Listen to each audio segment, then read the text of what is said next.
Hello, আসসালামু আলাইকুম ওয়া রাহমাতুল্লাহি ওয়া বারাকাতু। আমি হাসিনা বলতেছিলাম দিল্লি থেকে। আপনি কে বলছেন? হ্যালো, দয়া করে পরিচয় দেন। কথা বলেন না কেন আপনি? হ্যালো, ওয়ালাইকুম আসসালাম রহমতুল্লাহি ওবারাকাতু। নিশিপল্লীর রানী, আমাকে চিনতে পারো নাই? আমি সেই যে তোমাকে সবসময় বাস দিয়েই থাকে। নিশিপল্লীর রানী, এই নামটা ডাকে শুধু একজন ব্যক্তি, সেটা হলো ইলিয়াস হোসেন। আমি যদি ভুল না হই, তাহলে তুমি ইলিয়াস হোসেন বলতেছো, যে আমাকে সব সময় বাস দেয়। একদম রাইট কথা বলেছেন। ক্ষমতার বাহাদুরি তো কম দেখান নাই বাংলাদেশে। শেষ পরিণতি কি হলো দেখলেন না? একটু ভাতও খাইতে পারেন নাই বাংলাদেশের মধ্যে। ভাত রান্না করছি কিন্তু খাইতে পারি নাই। তার আগেই জনগণ অ্যাটাক করছে। রান্দা ভাত হাড়ির মধ্যে রেখে আমাকে পালাইতে হয়েছে। এই দিনগুলো কখনো আমি ভুলবো না।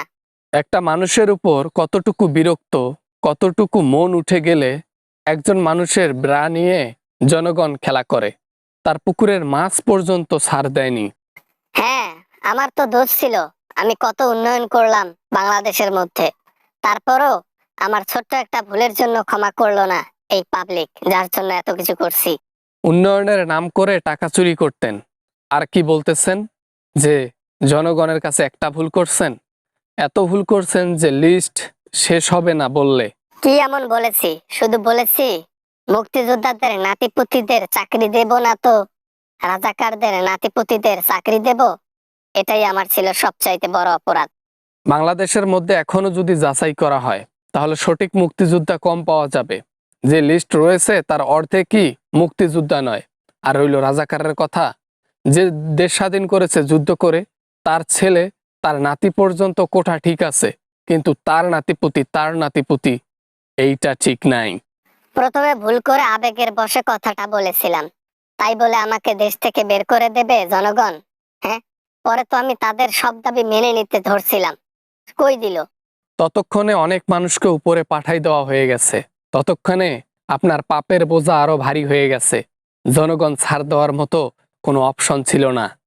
এখন বুঝুক ঠেলা। এখন তো ইউনূস সরকার দেশের মধ্যে কোনো উন্নয়ন করছে? উন্নয়ন দেখতে পাচ্ছেন? শুধু সংস্কার করছে একটু, আমারে দেশ থেকে বের করে দিয়া। ডক্টর ইউনূস, বেশি বেশি উন্নয়ন করার দরকার নাই। আমাদের উন্নয়নের দরকার নাই। দেশের মানুষ তিন বেলা খাইলে হইল, দেশের মানুষ শান্তিতে বসবাস করলে হইল। উন্নয়ন করার দরকার পড়বে না। বাংলাদেশে এত উন্নয়ন করে দিয়ে আসছি যে আর 100 বছরও উন্নয়ন না করলেও চলবে। ডিজিটালে পরিণত করে দিয়ে আসছে, অবদান মনে রাখো।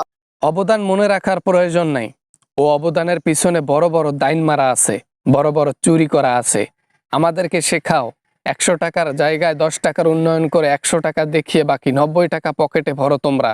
আর তোমরা বলো উন্নয়ন আর ডিজিটাল বাংলাদেশ গড়ছো। হয়েছে হয়েছে, আমার বিরুদ্ধে এত ডকুমেন্টারি ভিডিও বানানো বাদ দিয়ে দাও। কত টাকা লাগবে সেইটা বলো, টাকা পাঠাই দিচ্ছি। আমার জন্য পজিটিভ ভিডিও বানা শুরু করে দাও। টাকা নেবার হলে যেদিন আপনার ছেলেপেলেরা ভোট ওই চুরি করে ভোট বক্সে দিচ্ছিল, সেদিন ধরাই না দিয়া ওইখানে ডিল ফাইনাল করতাম। মনের মধ্যে ভালো কাজ করার স্বপ্ন আছে, জনগণের জন্য কাজ করতেছি। কখনো আপনার টাকার কাছে বিক্রি হব না ইনশাল্লাহ। মারো মারো, বেশি করে মারো।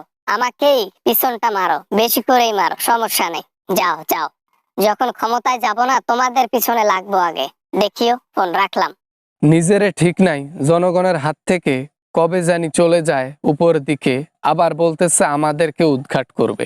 আরে ম্যাডাম, রাখছেন নাকি ফোন? Good good.